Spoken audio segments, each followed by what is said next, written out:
26ویں پارے کے آخری رکوع میں رب تبارک و تعالیٰ نے حضرت ابراہیم علیہ السلام کے پاس آنے والے فرشتوں کا ذکر کیا۔ ظاہر سی بات ہے کس کے گھر میں کیا پیدا ہونے والا ہے، بچہ ہوگا، بچی ہوگی، ہوگا بھی یا نہیں ہوگی بچی، یہ سب اللہ کو علم ہے۔ اور ہم تو یہ کہتے ہیں کہ اللہ کی عطا سے اللہ کے نیک بندوں کو بھی اس کی خبر ہو جاتی ہے۔ دلیل قرآن سے، حضرت ابراہیم علیہ السلام کے پاس فرشتے آئے اور حضرت ابراہیم علیہ السلام کی یہ عادت کریمہ تھی کہ وہ اس وقت تک کھانا تناول نہیں فرمایا کرتے تھے جب تک کہ کوئی مہمان ان کے ساتھ نہ ہوتا تھا۔ آج ہم اور آپ مہمان اگر گھر پہ آ جائے تو ناک منہ چڑھانے لگتے ہیں، ہاں آ گیا اب تو خرچہ کروائے گا، لیکن جب مہمان آتا ہے تو اپنے ساتھ میں برکتیں لے کر آتا ہے۔ یہ وہ سب شخص ضرور سمجھتا ہے جو اس کی برکتوں سے مالا مال ہوتا ہے۔ بہرحال حضرت ابراہیم علیہ السلام تلاش کرتے رہے کہ کوئی مل جائے تاکہ اس کو کھانا کھلاؤ اور میں بھی کھانا کھاؤں۔ چنانچہ تلاش کرتے کرتے چند لوگوں کو دیکھا، وہ آئے اور جب حضرت ابراہیم علیہ السلام کے پاس آئے تو انہوں نے کہا سلامتی ہو، سلامتی، سلام کیا۔ استدخلوا علیہ فقالوا سلاما، جب وہ حضرت ابراہیم یعنی فرشتے ابراہیم علیہ السلام کے پاس آئے تو انہوں نے سلام کیا۔ قال سلام قوم منکرون، وعلیکم السلام، آپ کو ہم نے پہلے کبھی نہیں دیکھا، آپ کس علاقے سے تعلق رکھتے ہیں؟ ظاہر سی بات ہے فرشتے تھے، اس سے پہلے کبھی آئے بھی نہیں تھے، تو دیکھتے کیسے حضرت ابراہیم علیہ السلام؟ کہتے ہیں آپ تو اجنبی لگتے ہیں، اسٹرینجر لگ رہے ہیں۔ بہرحال انہوں نے کہا ہم اللہ کی طرف سے آئے ہوئے ہیں تاکہ آپ کو کھانا کھلائیں۔ کیوں؟ اس لیے کہ ابراہیم علیہ السلام بغیر کسی مہمان کے کھانا کھاتے ہی نہیں تھے۔ تو بہرحال حضرت ابراہیم علیہ السلام خوش ہوئے اور فوراً لے جا کر ایک موٹا سا جانور، عجل بولتے ہیں جو گائے کا چھوٹا بچہ ہوتا ہے، اس کو یہاں کیا بولتے ہیں آئی ڈونٹ نو، لیکن یہاں بچڑا بولتے ہیں، بچڑا ہی بولتے ہیں، چھوٹا بچہ ہوتا ہے، بچڑا بچیا جو بھی، تو اس کو انہوں نے فوراً ذبح کیا اور پھر کھانا بنوایا، بنوانے کے بعد ان کے سامنے رکھوا دیا، لیجئے تناول فرمائیں۔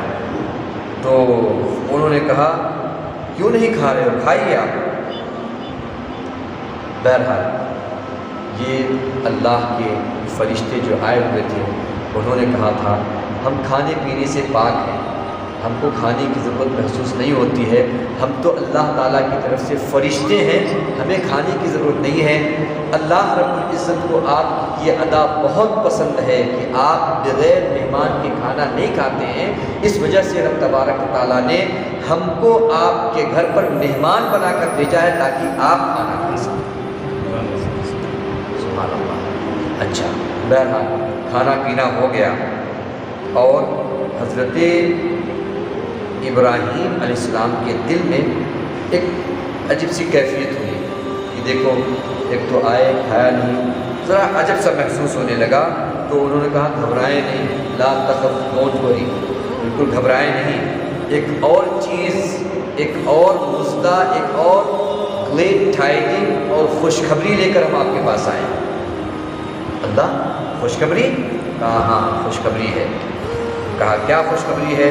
کہا اللہ رب العزت آپ کو اس عمر میں، یعنی وہ عمر تقریباً 80 کے کراس تھے، ان کے 80 پلس تھے حضرت ابراہیم علیہ السلام، اور فرشتوں نے کہا ہم آئے ہیں تاکہ ہم آپ کو یہ بشارت دیں کہ اللہ تبارک و تعالیٰ آپ کو لڑکے کی دولت سے سرفراز کرنا چاہتا ہے۔ اللہ 80 سال کی عمر میں عموماً جو بچے کی پیدائش کا جو وقت ہوتا ہے عموماً یہ 20 سے 50-60 کے درمیان میں جو عمر ہوتی ہے اس میں ہوتی ہے، کیونکہ اس وقت دونوں وائف اور ہسبینڈ دونوں اس حالت میں ہوتے ہیں کہ اللہ تبارک و تعالیٰ فضل فرماتا ہے ان کے اختلاط کی بنیاد پر بچے کی پیدائش ہوتی ہے، لیکن وہ تو قریب ہے۔ اس نے فرمایا اے ابراہیم جب میں دینا چاہتا ہوں تو پھر اختلاط کی بھی ضرورت نہیں پڑتی ہے، اور بغیر ماں باپ کے آدم عطا کر دیتا ہوں، بغیر ماں باپ کے حوا عطا کر دیتا ہوں، بغیر باپ کے عیسیٰ عطا کر دیتا ہوں۔ اے میرے محبوب یہ میرے لیے کوئی بہت بڑی بات نہیں ہے۔ بہرحال عام انسان یا انسانوں کے ذہن میں یہ بات تو آتی ہے کہ اس حالت میں کیسے بچہ پیدا ہو سکتا ہے۔ فَأَقْبَلَتِ امْرَأَتُهُ فِي سَرْقَةٍ فَسَكَّتْ وَجْهَهَا، حضرت ابراہیم علیہ السلام کی وائف، ان کی بیوی آئی، جب انہوں نے سنا، ظاہر سی بات ہے وہ بھی عمر کے اس حصے میں پہنچ چکی تھی کہ جس کو سن ایاس کہا جاتا ہے، کہ اب اس میں بچے کی پیدائش نہیں ہوتی ہے۔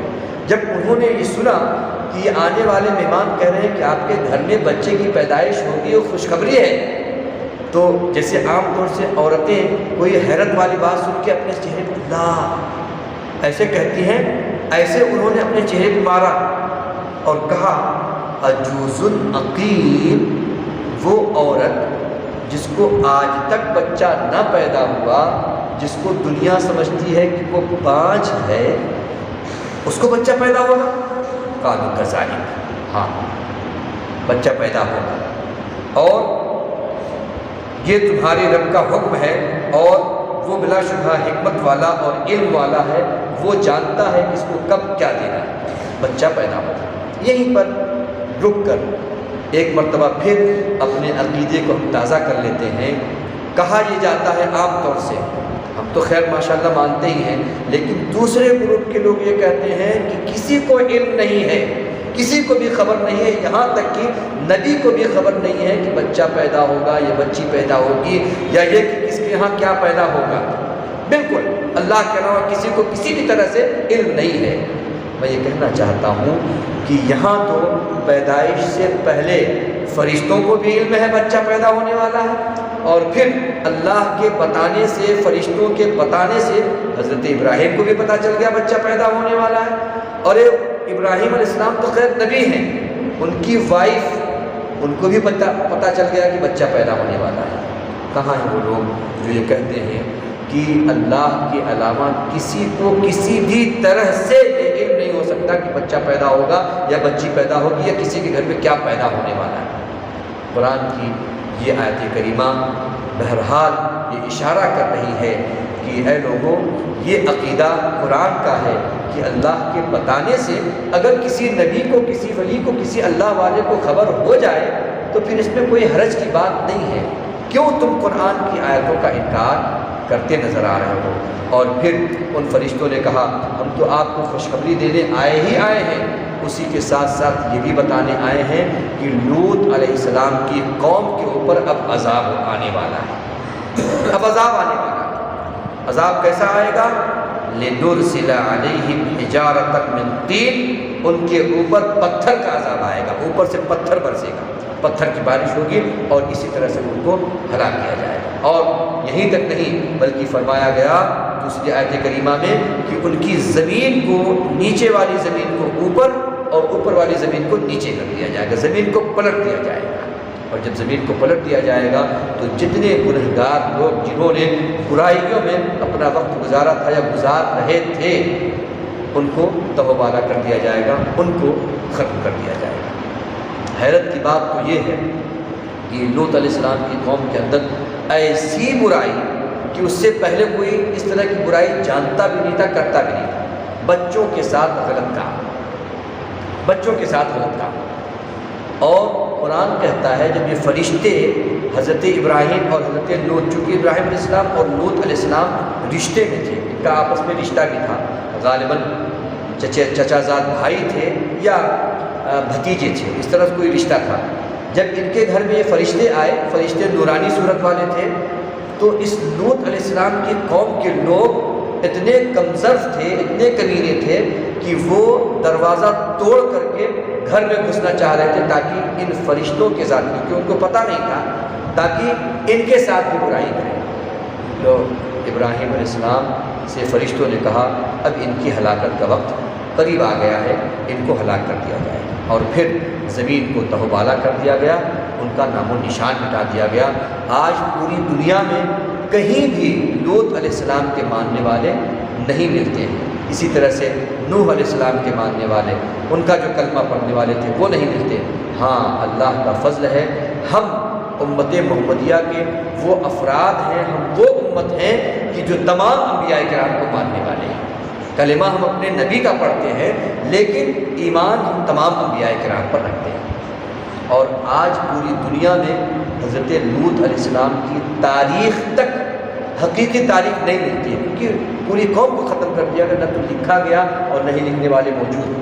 تو قرآن نے صرف اور صرف قرآن نے ان کی پوری کہانی کو اپنے سینے میں جذب کر کے رکھا، اور قرآن و حدیث کی زبانی ہم آج بھی وہ واقعات پڑھتے سنتے اور اس سے عبرت لیتے ہیں۔ یہ تو حضرت لوط علیہ السلام کا واقعہ ہے۔ اللہ رب العزت نے آگے چل کے حضرت موسیٰ علیہ السلام اور فرعون کا تذکرہ فرمایا، جیسا کہ گزشتہ آیتوں میں اور گزشتہ پاروں میں ہوا، اسی طرح سے یہاں پر ہوا۔